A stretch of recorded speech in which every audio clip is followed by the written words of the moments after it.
Alright everyone, it's time for Occult Literature, video number 274, The Religion of Babylon and Assyria. This is an interesting work from the Creation series, actually. I'm editing another work on Hinduism from the same series at the moment. There's like 3 or 4 more to edit. It was a fairly long thing. Now, these were fairly short works. This is 83 pages. Link in the description of my edition of this work on Amazon. Second and third links are to my books blogs. You can find other works, mostly under the academic header, a few I think under the folkloric header actually for this particular series. Mostly it's religious history, and quite good, quite well written.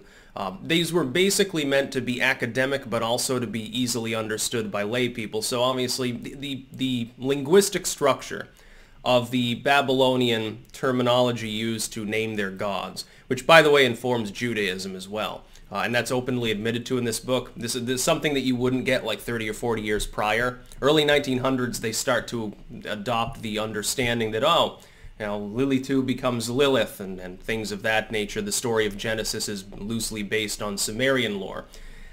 What this is, though, is it's rather dense linguistics. It's essentially a transliteration of the Sumerian and later Babylonian terms and what they mean. So you have these various gods. You've got, some of them are more well-known than others, Bel or Dagon or something.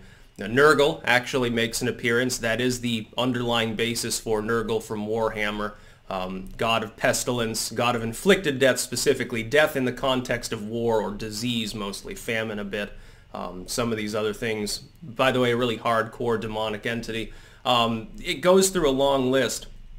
Several sections here are literally like a laundry list of the names, the attributes, a little bit of the backstory, sort of the overlap with Genesis and some of these other things. And also it contains, and this is probably the best part, a very, very long list of minor deities. This is something that you're not going to get in most introductory works that actually deal with the subject. You're not going to hear about these lesser spirits. And by the way, if you're interested in the backstory of this a little bit, the Simon Necronomicon, you'll notice a huge amount of overlap in terminology.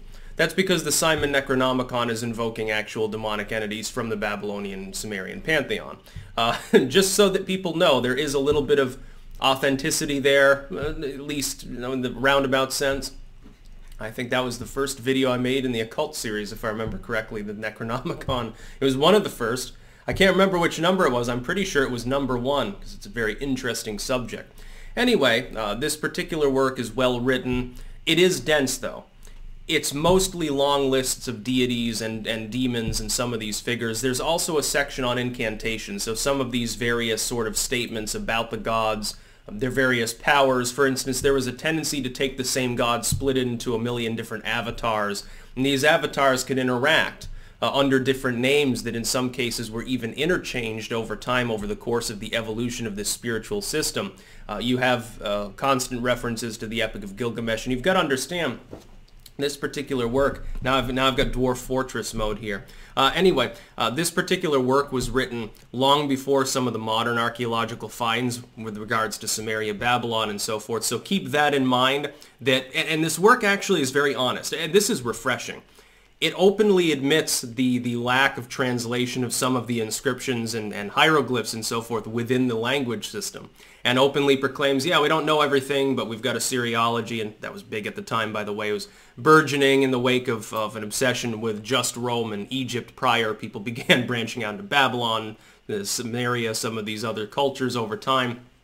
Very interesting, though, that it openly admits that more learning will be available later. You can then use this as a primer, actually, and sort of get a list of these things and then study them further, and you'll see that there is a differentiation in some cases between some of the meanings of the different glyphs actually back then and now.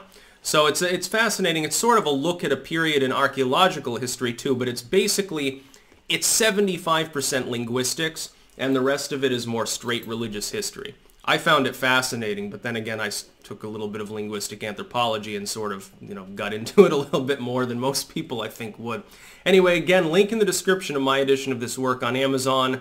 You can, read this and then praise Nergal or whatever. Second and third links to my books, blogs. Again, if you like the Creation series, which is one of the main sort of really great occult series from that golden age of literature, 1870s roughly through the 1920s, that sort of half-century period, the occult renaissance basically up until the modern age.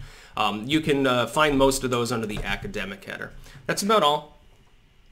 Peace out.